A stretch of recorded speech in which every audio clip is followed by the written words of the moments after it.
Magandang balita mga kababayan. Ito, sobrang tibay nito at wala nang makakatibag kung sakaling matutuloy sa 2028 ang niluluto nila Marcoleta BP Sara. At ang magiging tandem ni Inday Sara ay si Rodante Marcoleta. Ito na po ang niluluto ngayon ng hugpong ng pagbabago, kaya matataranta na rin sila. Dahil yung isa doon ay tapos na yung kanyang pangarap na maging presidente o prime minister ng Pilipinas.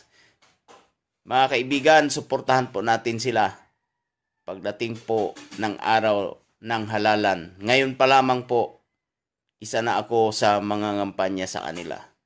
I love DDS sapagkat doon ko lamang po nakita ang tamang serbisyo, ang tamang paglilingkod sa bayan. Hindi ko po nakita sa kasalukuyang administrasyon. Kaya mga kababayan, sama-sama nating palakasin silang lalo. Lalo na po si Senador Rodante Marcoleta, si Inday Sara, wala nang problema yan dahil sobrang lakas na yan, wala nang makakatibag dyan. Nasa likuran niya na ang Pilipino. Ang atin na lang ngayon pagtulungan na itaas ay si Senador Rodante Marcoleta.